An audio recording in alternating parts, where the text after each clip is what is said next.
sudah mengetahui harapan-harapan dari negara Timur Tengah tersebut, bagaimana menghadapi Israel, bagaimana menghadapi Amerika Serikat, dan juga mencegah terjadinya konflik-konflik akibat penyelesaian yang tidak diselesaikan. Dalam lawatan ke Amerika Serikat, Presiden Prabowo akan berpidato dalam sesi debat umum pada sidang ke-80 Majelis Umum PBB.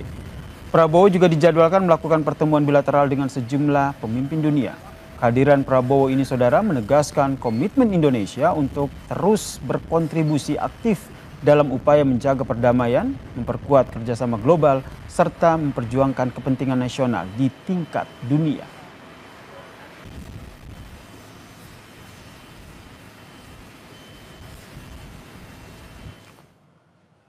Presiden kan baru aja.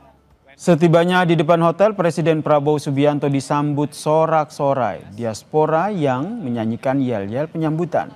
Ada sekitar 30 diaspora yang terdiri dari mahasiswa, masyarakat, serta perwakilan dan juga keluarga Konsulat Jenderal RI yang menyalami Prabowo Subianto dan berbincang dengan Prabowo Subianto, saudara. Setelah itu, ada dua anak kecil yang mengenakan pakaian adat memberikan bunga kepada Presiden Prabowo. Ada aspirasi bagi diaspora yang ada di Amerika. Iya sih, kebetulan Pak. Setelah 10 tahun absen, Presiden RI akhirnya akan hadir langsung di sidang Majelis Umum PBB ke-80 di New York, Amerika Serikat. Tak hanya hadir, namun Presiden Prabowo juga akan berpidato sebagai pembicara.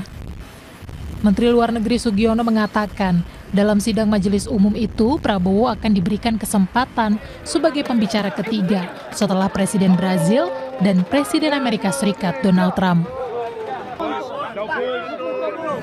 Umum Perserikatan Bangsa-Bangsa yang ke-80 menghadiri beberapa agenda, utamanya nanti ada agenda tentang Peace State Solution pada tanggal 22 September yang kemudian akan dilanjutkan dengan acara pembukaan dan debat pada sidang umum tanggal 23 September. Beliau mendapatkan urutan berbicara yang ketiga setelah Brazil dan Amerika Serikat. Pakar Hubungan Internasional dari Universitas Padjadjaran Teguh Reza Shah menyebut kesempatan Presiden Prabowo Subianto untuk berpidato di Majelis Umum PBB merupakan panggung emas bagi Indonesia.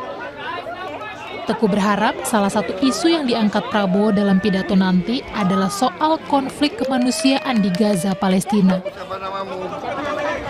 Ini merupakan panggung emas bagi sejarah negara Republik Indonesia. Ini merupakan kado diplomatik bagi RI di usia 80 tahun.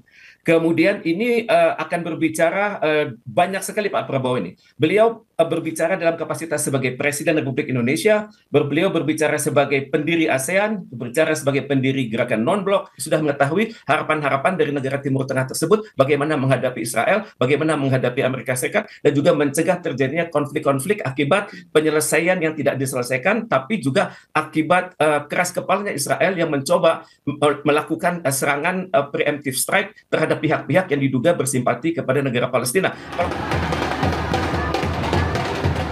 Sebelumnya, Menteri Luar Negeri RI juga sempat mengatakan, selain berbicara soal perdamaian dunia dan isu global Palestina, Presiden juga akan mengangkat isu penyerangan terhadap Qatar, reformasi multilateralisme, dan peran negara-negara di Global South. Presiden juga akan mengenalkan Astacita ke panggung dunia.